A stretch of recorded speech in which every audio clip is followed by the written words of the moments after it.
Sang Sabda telah menjadi manusia dan tinggal di antara kita. Para sahabat Sabda Hidup yang terkasih, jumpa kembali bersama saya, Frater Jimmy, calon imam Kuskupan Palangkaraya dalam permenungan hari ini, Minggu 6 September 2020. Pada hari ini kita memasuki minggu biasa yang ke-23. Permenungan kita pada hari ini diambil dari Injil Matius bab 18 ayat 15 sampai ayat yang ke-20. Mari kita mempersiapkan hati dan pikiran kita untuk mendengarkan dan merenungkan sabda Tuhan. Dalam nama Bapa dan Putra dan Roh Kudus. Amin. Semoga Tuhan beserta kita sekarang dan selama-lamanya. Inilah Injil Tuhan kita Yesus Kristus menurut Santo Matius. Dimuliakanlah Tuhan. Sekali peristiwa Yesus berkata kepada murid-muridnya, "Apabila saudaramu berbuat dosa, tegurlah dia di bawah 4 mata. Jika ia mendengarkan nasihatmu, engkau telah mendapatkannya kembali. Jika ia tidak mendengarkan engkau, bawalah seorang atau 2 orang lain, supaya atas keterangan 2 atau 3 orang saksi, perkara itu tidak disangsikan. Jika ia tidak mau mendengarkan mereka, sampaikanlah soalnya kepada jemaat. Dan jika ia tidak mau juga mendengarkan jemaat, pandanglah dia sebagai orang yang tidak mengenal Allah atau seorang pemungut cukai. Aku berkata kepadamu, sungguh, apa yang kamu ikat di dunia ini akan terikat di surga, dan apa yang kamu lepaskan di dunia ini akan terlepas di surga. Dan lagi aku berkata kepadamu, jika 2 orang di antaramu di dunia ini sepakat meminta apapun, permintaan mereka itu akan dikabulkan oleh Bapa-Ku yang di surga. Sebab di mana 2 atau 3 orang berkumpul demi namaku, aku hadir di tengah-tengah mereka." Demikianlah Injil Tuhan. Terpujilah Kristus. Para sahabat Sabda Hidup yang terkasih dimanapun Anda berada, salam sehat dan selamat hari Minggu untuk kita semua. Pada kesempatan permenungan kali ini, saya ingin mengajak kita untuk merefleksikan 2 poin permenungan, di mana melalui bacaan Injil suci yang barusan saja kita dengar bersama, kita melihat bahwa Yesus mengajarkan beberapa tahap ketika kita hendak menegur sesama kita. Yang pertama, mengajak dia berbicara 4 mata. Apabila cara yang pertama ini tidak berhasil, maka hadirkan beberapa orang, 2-3 orang saksi. Lalu kalau cara ini juga tidak berhasil, maka bawalah perkara ini di hadapan forum yang lebih banyak. Para sahabat Sabda Hidup yang terkasih, dalam kehidupan sehari-hari kerap kita menjumpai berbagai macam tipe kepribadian. Ada yang langsung mudah untuk menjudge atau menilai buruk orang lain. Ada tipe-tipe orang yang dalam hidupnya kurang bisa mengapresiasi karya sesamanya.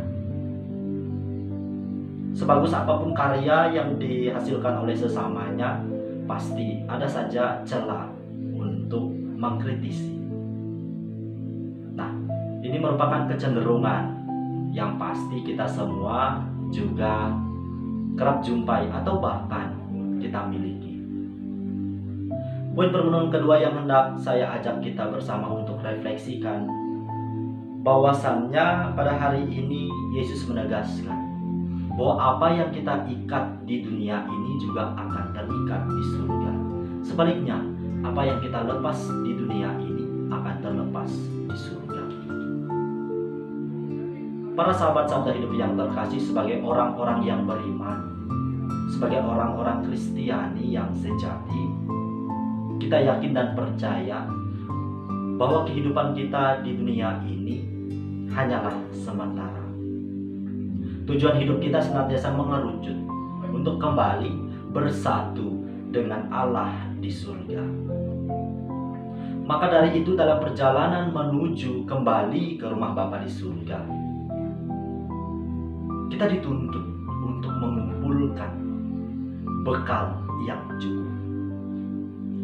Lantas kita bertanya, bekal seperti apa yang harus kita kumpulkan?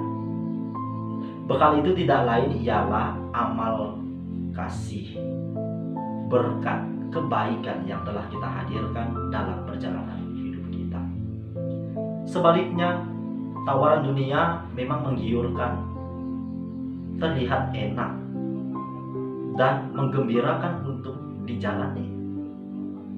Akan tetapi, justru tawaran-tawaran dunia ini sifatnya hanya sementara, tidak kekal.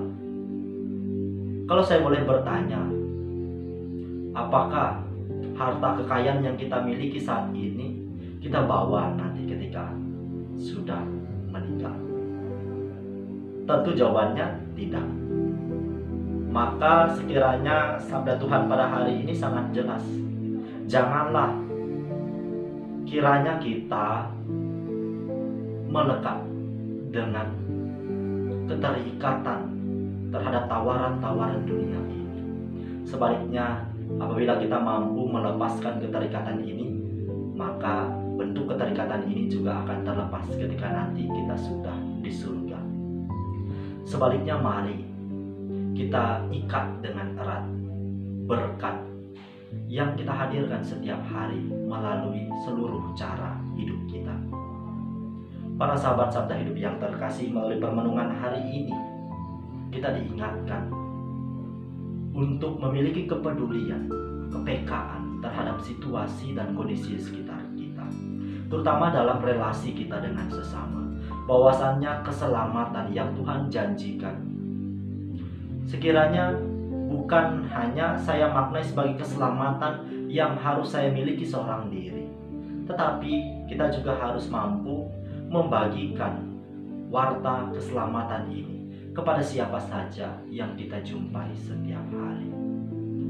Maka ketika ada saudara, sahabat, atau siapa saja yang dari sekitar kita yang sekiranya hidupnya sudah mulai melenceng, maka hendaklah kita berani untuk hadir menjadi garam dan terang untuk meluruskan kembali arah hidup dari saudara kita yang sedang membutuhkan uluran tangan ini.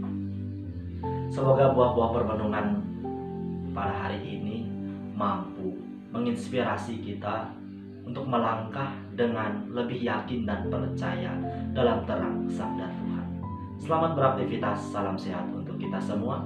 Semoga Allah yang Maha Kuasa memberkati kita, melindungi kita terhadap dosa, dan menghantar kita ke hidup yang kekal.